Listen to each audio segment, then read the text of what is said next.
Сәлем достар! Қазіргі таңда TikTok әлеуметтік желісіне екінің бірі видео түсіреді. Барлығының ойы танымал болып хайп жинау. TikTokқа кірсек, бір түрлі арналар өте көп. Соның бірі біз қазір видеомызда айтатын Bonskinny арнасы. Лайктарыңызды басыңыздар, арнаға тіркеліңіздер, бізде ғаламтор құпиялары екінші бөлімі. Айтпақшы, егерде осы видеоға 3000 лайк жинап тастасақ, біз әлеуметтік желілердегі бір түрлі арналар туралы айтуды әрі қарай жалғастырамыз. Сосын біздің арнамен байланысып, келесі видеолар туралы сөйлескіңіз келсе, Telegram парақшамызға тіркеліп кетейік. Біз күн сайын сонда посттар салып, сіздердің сұрақтарыңызға жауап береміз. Сілтемесі төменде. Ендеше, сіздермен бірге QRF ұжымы, бүгін біз Bonskinny арнасы туралы қысқаша баяндап береміз.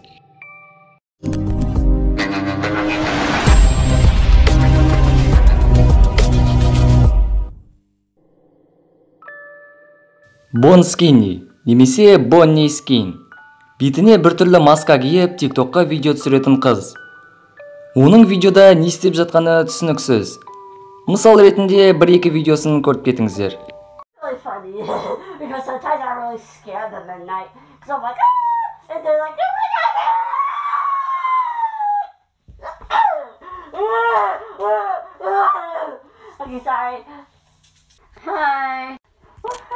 Hi, who are you? Well, I'm Bonnie. Well, I don't like you. Бір түрлі тиктокер Боннидің бұдан басқа Instagram аккаунты да бар екен. Бұлай қарап отырсаң, барлығы хайп секілді көрінеді. Кейбір адамдардың айтуынша, бұны біреу қамап ұстап отыр екен. Және сұмдық жағдайда өмір сүреді. Оны мына видеодан көруге болады. Talking about is actually the content itself and what she does, and more than anything, what it all means. Бонни маскасына мен тәттілерді жақсы көремін деп жазып алған екен. Және сол маскасын киіп, арнасына өте көп видео салған. Көптеген видеоларында қыз бір бөлмеде билейді. Ал кейбіреулерінде мазасызданып, ашуланып кетеді. Іс-қимылдарына, сөйлегендеріне мән берсек, оның денсаулығында кішігірім ауытқулар бар секілді көрінеді. Ол ешкімге өзінің шын атын айтпайды. Бір қатар веб-сайттар мен фан парақшалар оның шын есімі Debbie Morin екенін айтады. Мына видеосында қыз көрші бөлмеде басқа қыз тұрады дейді. Солай ол айнаға қарап, өзінің айнадағы бейнесімен сөйлеседі.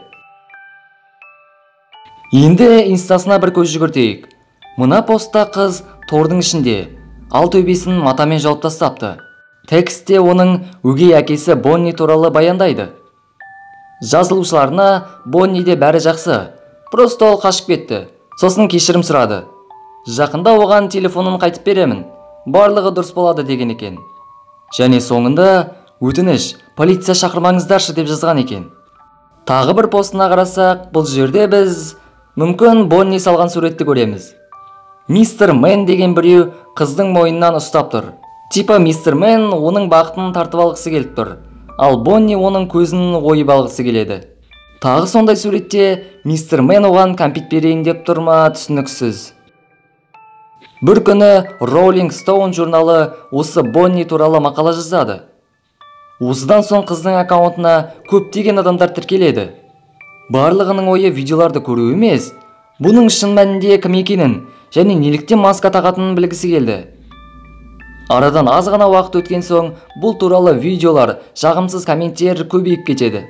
Осыдан кейін Бонни проектісін жабады. Соңында мына видеоны салады.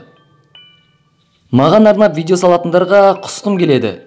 Bonskinny мен үшін сезімдерімді білдіретін орынға айналды. Иә, бұл бір түрлі. Бірақ менің түрім жаман. Менде Крузона синдромы. Маған барлығы күлетін. Адамдар мені өзіне ақымақ санағанымды қалады. Сондықтан Бонни осындай болды. Адамдар маған қалай қараса, мен де сондай болып көріндім.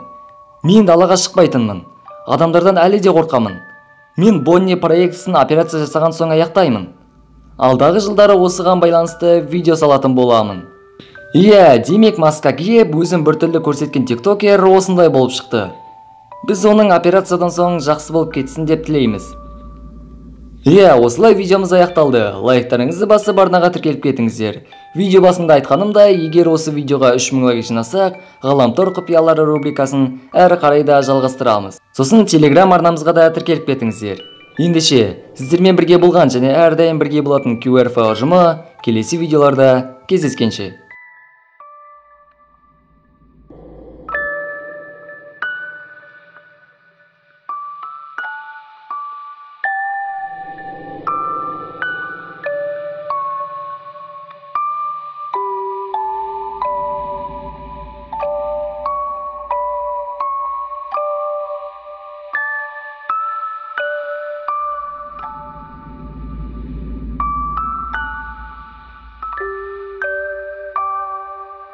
Guys, I just wanted to say thank you for getting me a little bit famous.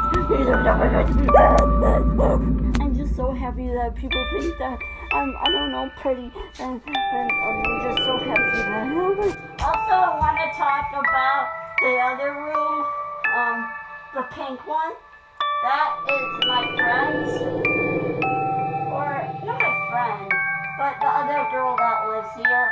But I live in this room because the other girls live in that room.